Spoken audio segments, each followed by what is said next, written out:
Bab 5. Dia adalah pecundang itu. Kalian pergi dulu. Aku pergi ke kamar mandi. Qinlang memperhatikan titik putih di pakaiannya. Setelah selesai berbicara, dia berjalan ke arah kamar mandi. Setelah melihat Song Suer dan lainnya, ketiga gadis yang cantik ini membuat hati Ren Hao dan Yinting tergerak. Ren Hao tiba-tiba menjadi malu dan langkah kakinya menjadi sedikit lambat. Yinting mendorong kacamatanya sambil menutupi kecemasan dan kegelisahan batinnya. Suer, Wen, Bei, apa yang kalian bicarakan? Mengapa tertawa begitu bahagia? Sambil berkata demikian, Zhou Xin berjalan ke arah Song Suer dan lainnya dengan senyuman di wajahnya. Song Suer dan lainnya menoleh dan melihat teman sekamar Huang Ge yang dibawa oleh Zhou Xin. Ketika melihat Ren Hao dan Yinting, senyuman di wajah mereka menegang. Seketika tadi mereka masih dalam suasana hati seperti musim semi yang hangat dan sekarang tiba-tiba terasa dingin. Penampilan Ren Hao tidak bagus, sedangkan Yinting biasa saja dan itu terlalu jauh dari yang mereka bayangkan di dalam pikiran mereka. Setelah melihatnya sekali, Song Suer dan lainnya tidak melihatnya lagi dan terlihat sedikit kecewa. Ketika melihat ekspresi dari sahabatnya, kesan kecanggungan melintas di wajahnya. Dia sudah dari awal menduga bahwa akan menjadi hasil yang seperti itu. Dia menoleh untuk memelototi Huang Ge dan Huang Ge hanya bisa tersenyum kecut. Duduklah. Huang Ge segera mengaturnya. Yinting, kamu duduk di sebelah Wen dan Ren Hao.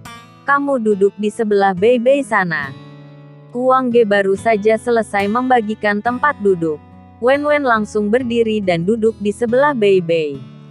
Maksudnya sudah sangat jelas bahwa mereka tidak suka duduk bersama Yinting dan lainnya. Ini membuat Yinting dan Ren Hao merasa sangat canggung. Sedangkan Wen dan Bei sedang mengobrol sambil menggunakan ponsel mereka.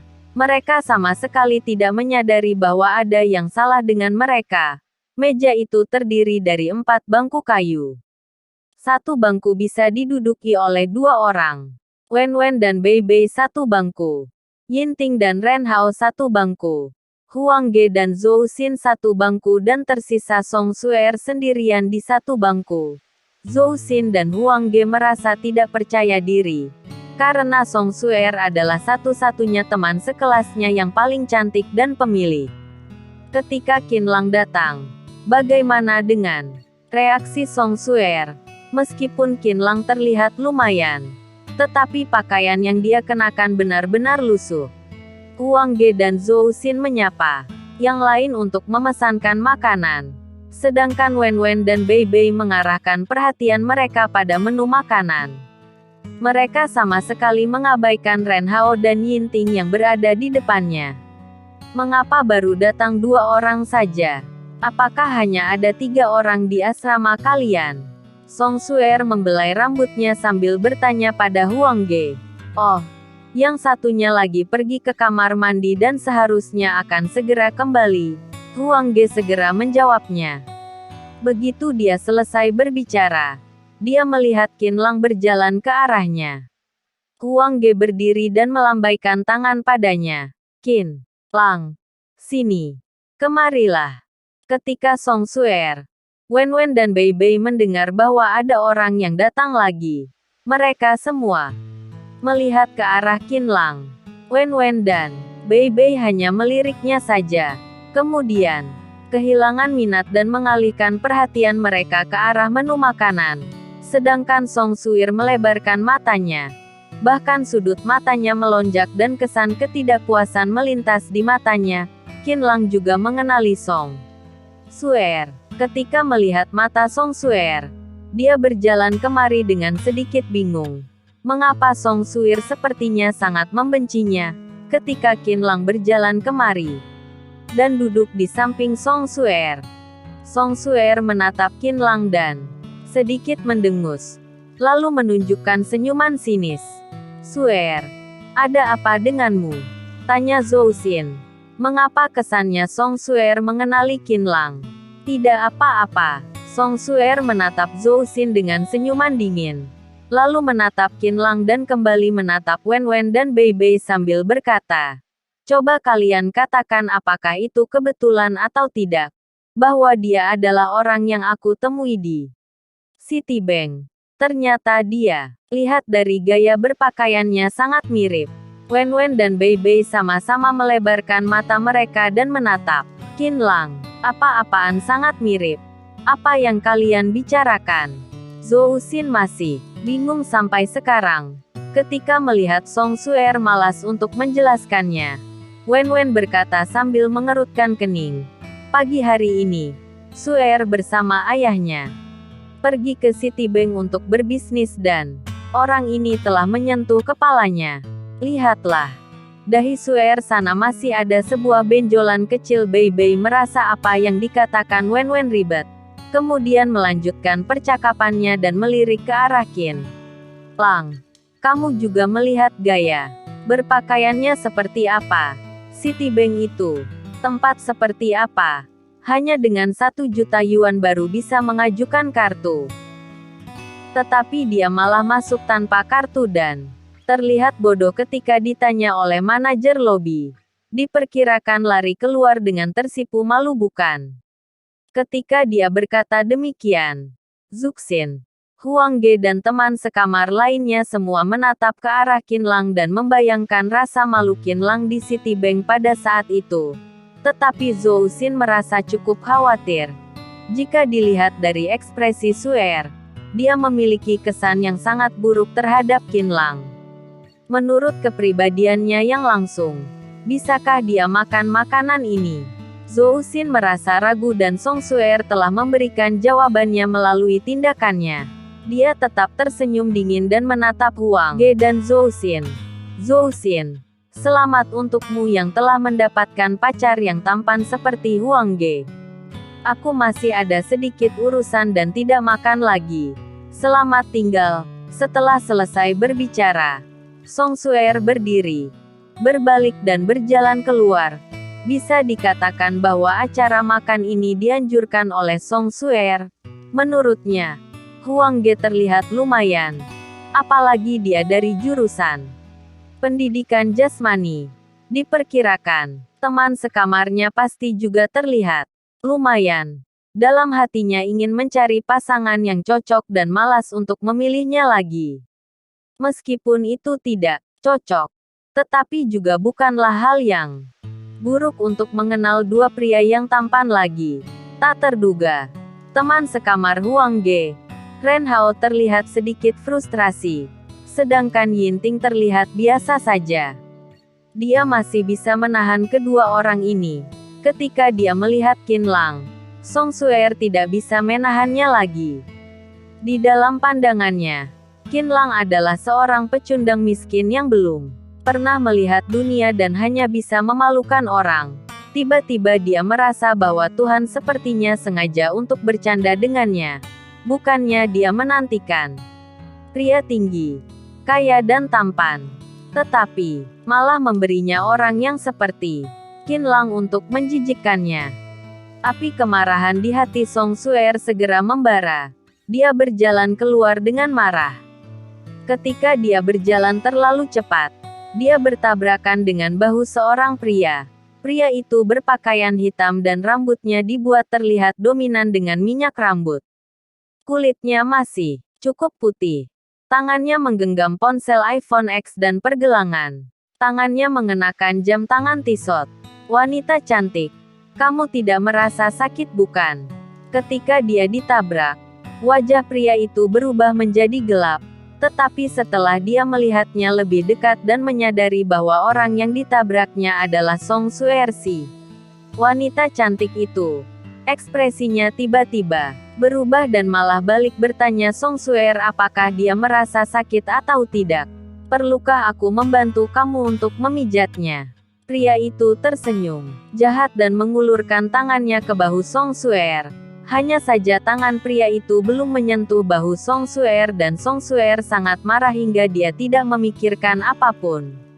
Dia tanpa sadar menampar wajah pria itu, lalu menatap pria itu dan mengutuknya. Apakah kamu tidak melihat jalan? Gila. Satu tamparan langsung membuat pria itu tercengang. Sebelum dia sempat bereaksi, Song Suer berjalan keluar hotel dengan cepat. Tamparan Song Suer ini mengejutkan Huang Ge dan lainnya. Sampai berkeringat dingin dan tadinya mereka telah bersiap-siap pergi untuk membantunya. Setelah Song Suer pergi, Wen Wen dan Bei Bei juga hendak pergi. Tetapi setelah dibujuk oleh Zhou Xin, mereka masih tetap tinggal. Setelah makan, Zhou Xin menemani Huang Ge untuk membayar tagihannya. Beberapa orang berjalan keluar restoran. Wen Wen dan Bei Bei menyapa Huang Ge, bahkan tidak melihat Qin Lang dan lainnya. Zhou Xin sangat kecewa dengan Qin Lang dan lainnya. Bagaimanapun, dia sekarang adalah pacarnya Huang Ge dan tidak enak untuk membuat hubungan itu menjadi buntu. Setelah menyapa selamat tinggal dengan Qin Lang dan lainnya, dia bersama sahabatnya pergi ke asramanya. Setelah kembali ke asrama, Huang Ge berganti pakaian olahraga dan pergi ke lapangan untuk ikut partisipasi dalam pelatihan jurusan pendidikan jasmani. Ren Hao sedang berbaring di atas ranjang tanpa baju dan bermain dengan ponselnya. Sedangkan Yinting memainkan permainan League of Legends. Qin Lang memasangkan kartu di ponsel Vivo X27. Jika Xie Wenjing tidak menginginkannya, lebih baik dia yang menggunakannya. Setelah mencobanya, ternyata masih berfungsi dengan lancar. Pada saat ini, Ren Hao di ranjang seberang berteriak padanya dan Yinting dengan semangat. Qin Lang, Yin Ting, Zhang Jiaxin sedang siaran langsung. Cepat tonton. Zhang Jiaxin adalah orang yang disukai secara diam-diam oleh Ren Hao. Siaran langsungnya baru saja dimulai pada 2 hari yang lalu. Itu juga pernah diunggah di grup kelas dan hampir semua orang di kelas memiliki akun siaran langsungnya. Qin Lang juga sedang santai. Dia juga mendaftarkan akun dan memasuki siaran langsung Zhang Jiaxin. Zhang Jiaxin telah menayangkan siaran langsung selama 20 menit. Saat ini, lebih dari 30 orang sedang menontonnya dan kebanyakan dari mereka adalah teman sekelasnya. Tidak ada kelas di sore hari ini. Bukannya ini adalah hal yang indah untuk menonton siaran langsung wanita cantik di kelas yang sama. Zhang Jiaxin memegang guling merah muda dan memasang headset merah sambil mengobrol di depan kamera. Sayangku sekalian, aku belum pernah melihat hadiah sejak siaran langsung dimulai hingga sekarang. Jika semuanya punya hadiah, berikanlah padaku. Zhang Jiaxin membelai rambutnya, lalu memajukan bibir tipisnya di depan kamera dan mengirimkan ciuman terbang. Bibir tipisnya yang berwarna merah muda itu hampir saja tertempel di layar. Zhang Jiaxin biasanya sangat populer di kelas dan ada banyak orang yang naksir padanya. Saat ini, ketika dia meminta hadiah, hati para pria itu tergerak dan mengirimkan hadiahnya. Singkatnya, kado seperti kalung, bikini dan lainnya hanya seharga 5 yuan saja dan para mahasiswa sekalian masih sanggup untuk memberinya. Chen Xing mengirimkan kalung 1. Dogi 2 mengirimkan bikini 1. Si Handsome mengirimkan bikini 1. Terima kasih Chen Xing. Terima kasih si Handsome. Cinta kamu. Di layar, Zhang Jiaxin menunjukkan lambang hati. Baru saja selesai berbicara, terdengar suara teriakan di koridor. Jiaxin sangat lucu. Hatiku hampir akan meleleh. Ren Hao melihat ke arah layar dan Zhang Jiaxin menunjukkan kelucuannya kepada orang yang memberikan hadiah. Hatinya merasa gatal. Dia juga memilih hadiah dengan gemetar dan menekan tombol kirim. Sebuah pesan muncul di layar publik. Flying Fish mengirimkan kalung 1. Flying Fish, Jiaxin. Aku Ren Hao. Aku melihat siaran langsungmu secara khusus. Zhang Jiaxin tersenyum manis dan menghadap ke arah kamera. Terima kasih, Ren Hao.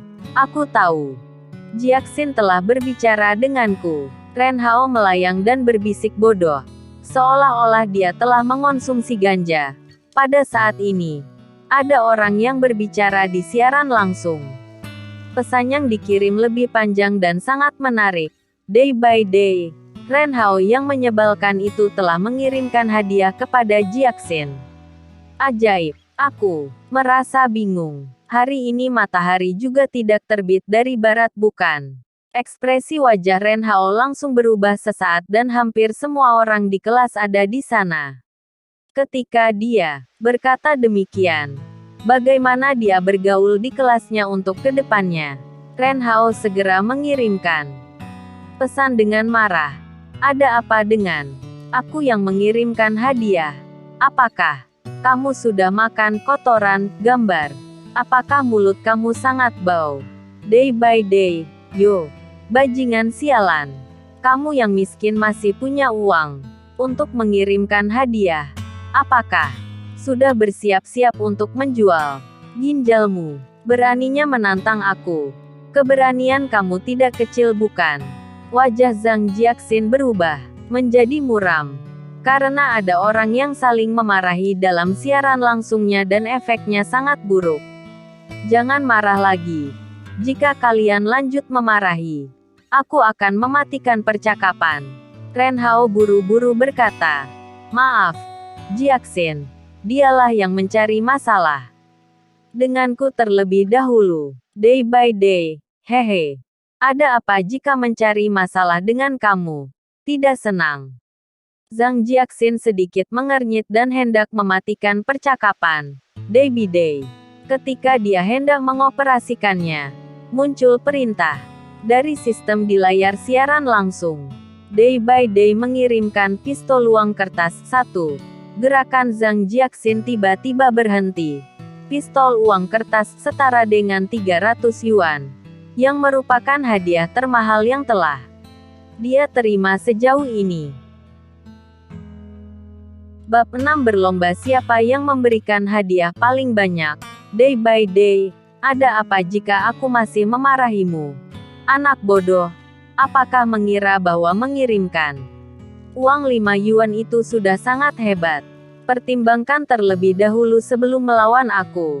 Hanya mengandalkan sakumu yang jauh lebih bersih daripada wajahmu itu. Apakah masih punya modal atau tidak? Day by day mengirimkan pistol uang kertas 1. Day by day mengirimkan pistol uang kertas X2. Day by day mengirimkan pistol uang kertas X3. Day by day mengirimkan pistol uang kertas X4. Day by day mengirimkan pistol uang kertas X5. Day by day langsung mengirimkan hadiah 5 kali berturut-turut. 5 buah pistol uang kertas setara dengan 5 buah 300 yuan. Zhang Jiaxin langsung terpana oleh hadiah ini. Dia membuka kedua matanya dengan lebar dan matanya berbinar dengan bintang-bintang yang cerah. Dia melihat pemandangan ini di siaran langsung dengan tidak percaya.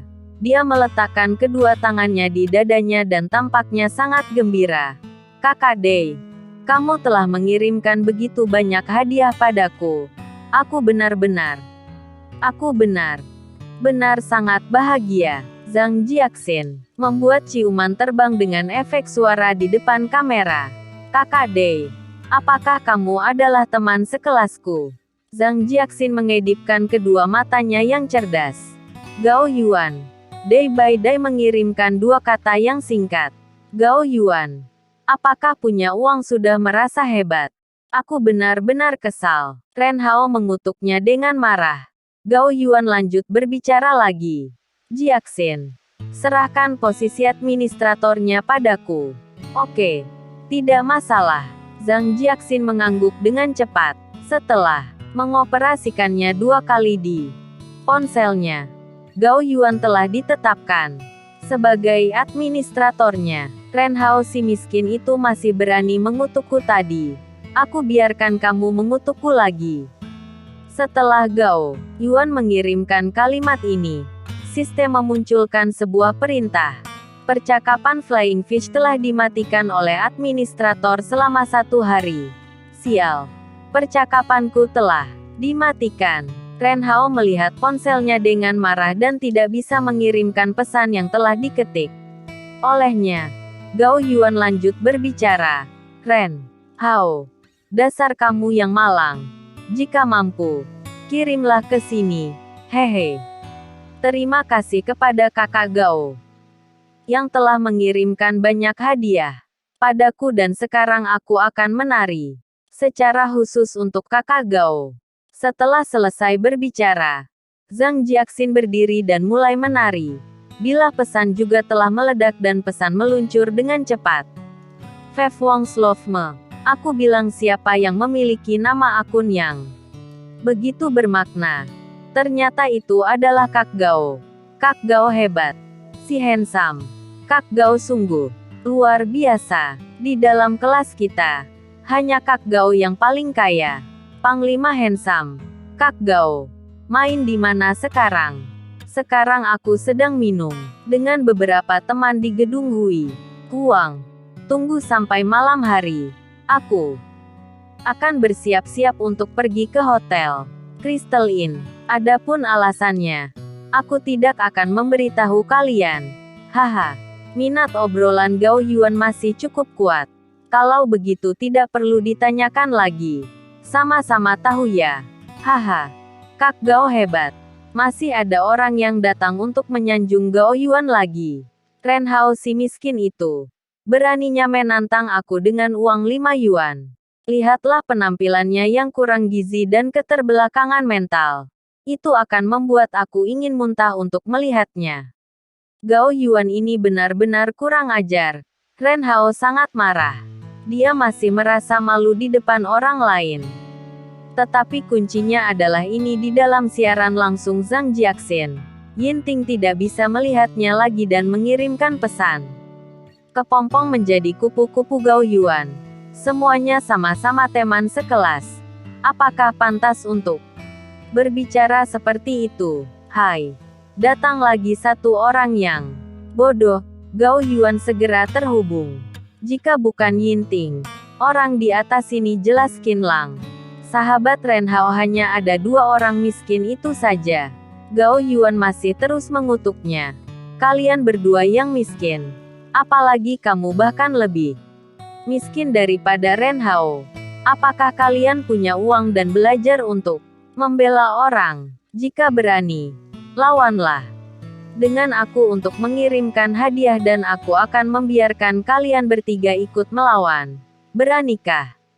Aku hanya cukup melemparkan 1 ledakan untuk kalian. Day by Day mengirimkan pistol uang kertas 1.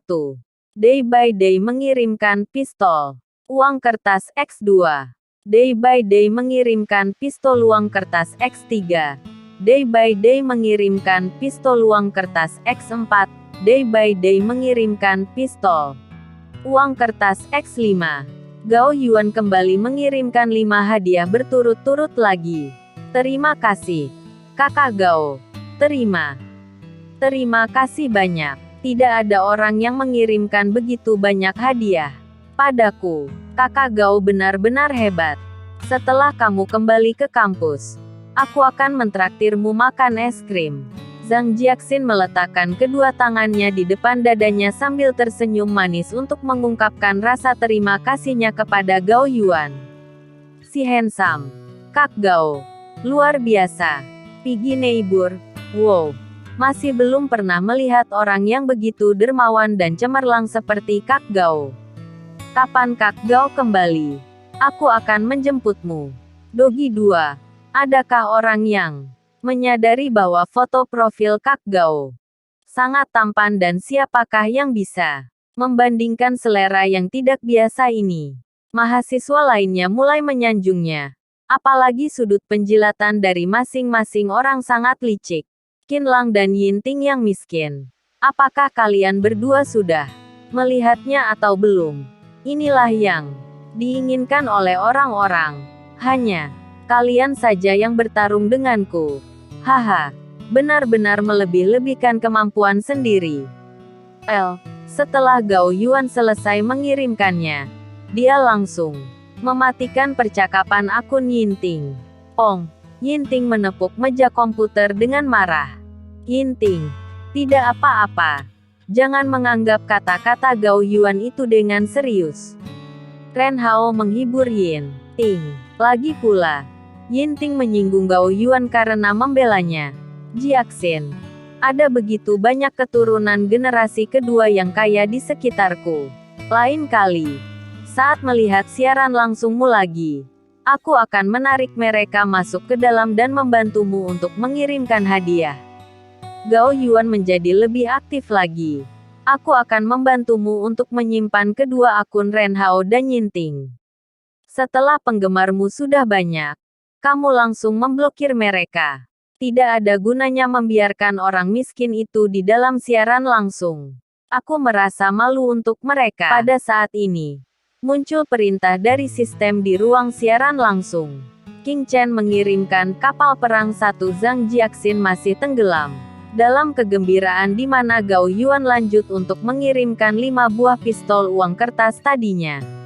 Orang lain yang menonton siaran langsung pertama kali telah menyadarinya dan bila pesan kembali memanas lagi.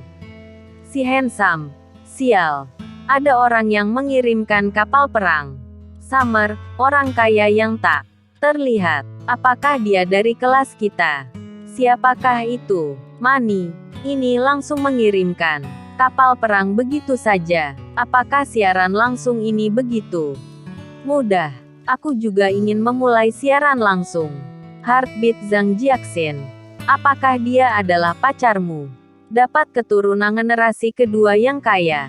Zhang Jiaxin baru saja memperhatikannya. Dia terkejut terlebih dahulu.